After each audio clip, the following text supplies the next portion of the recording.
Hello everybody and welcome back to my channel. I have something really fun and unique today to open for you guys. I'm very excited about this. I kind of stumbled across it on Amazon and it looks like a sort of mix between a recorder and a tin whistle. And all the reviews are like, this is an interesting hybrid instrument. So we're gonna open it up and see what this is like. Okay, here we go.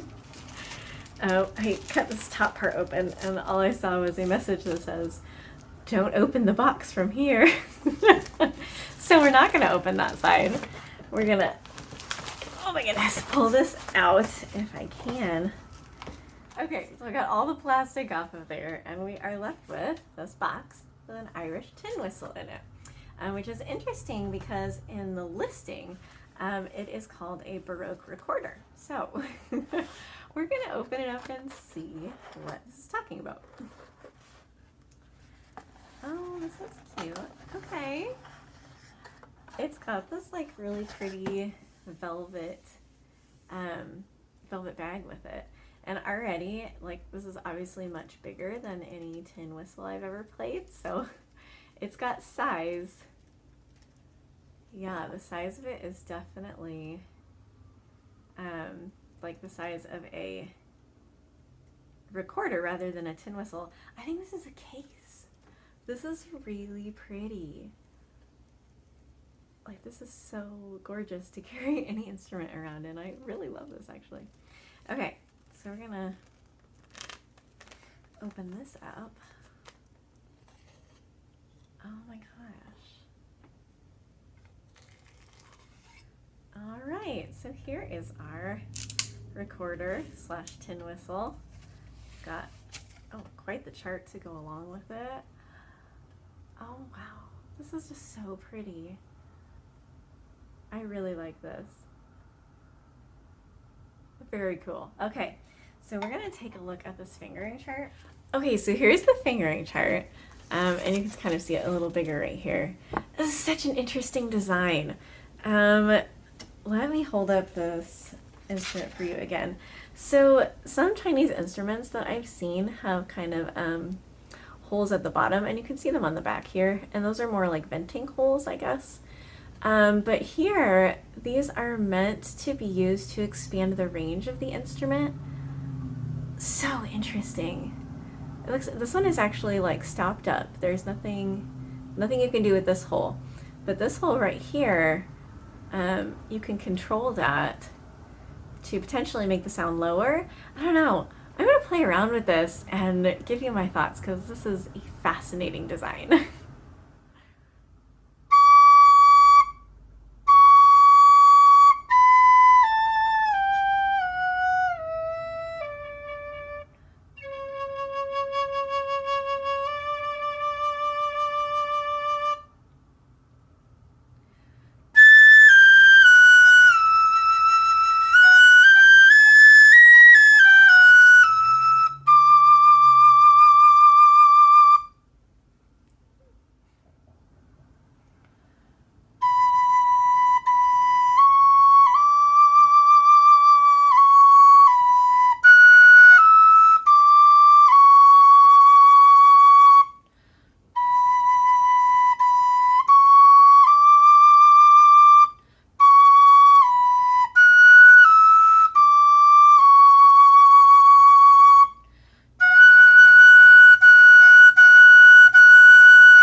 So this is such an interesting instrument to me. If you are a collector of flutes, I think this is just a really awesome investment. It's $30, so it's not like it's a huge investment, but it's such an interesting halfway point between that sound of the recorder and the sound of the tin whistle.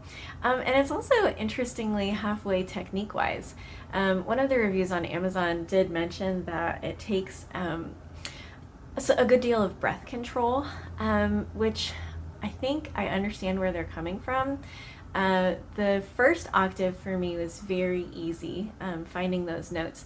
The second octave is a little trickier. Certainly not impossible, and I think with time it's going to get much easier, but it's definitely the kind of thing that would take a little bit of practice to find that second octave and to be able to get the notes clear and pure, which is not something that I have experienced with most tin whistles or with most recorders. So it's possible that this middle ground sort of does make that aspect a little bit more difficult. But there are some things that I think make this easier to play than tin whistles or recorders that I have played on. And one of those is, see these little kind of indentations or grooves over the finger holes? That makes it so much easier, and I've seen this on some ocarinas. It makes it so much easier to find the correct finger placement and to really seal those holes well. And when you're doing that, it's obviously much easier to get a better tone because you don't have air leaking out of the holes where you're placing your fingers, which is pretty cool. It also has a metal mouthpiece, which I prefer to the wooden mouthpieces of most recorders, simply because I have kids and they like to play with my instruments. This beautiful recorder is one example. I love this recorder. My daughter got a hold of it and was experimenting with it, and now it has teeth marks on the mouthpiece, which, you know, it's not the end of the world, but it is just a little bit unsightly. So for that, I do prefer the metal mouthpiece. It is less likely to be damaged over time. And also in comparison to plastic, a lot of tin whistles do have the plastic mouthpiece, which can get damaged over time. Again, we have teeth, we are people, so it happens. So with the tone of this instrument being sort of halfway between that tin whistle and the recorder, it's a lot less breathy than your standard like penny whistle, Irish whistle sort of a thing. It doesn't have that same characteristic breathiness to it. But it's also not quite the pure, very Baroque tone of the recorder, which is, you know, what I associate with the recorder is that very pure tone. So it does have a little bit of character to it, but only just enough character that it's not going to bother the kind of people who are bothered by the breathiness of the tin whistle. And there are some people out there who feel that way. Personally, I like both. I think it's fun to have variety, but you feel what you feel. You like the sounds that you like, and there's absolutely no shame in that. So if you are looking for a really unique sound on a unique and really very beautiful instrument, I think this is a really good bet. It's fun. It's only $30. The body is made of plastic, so that is something to keep in mind. But I think it's nice looking plastic, personally.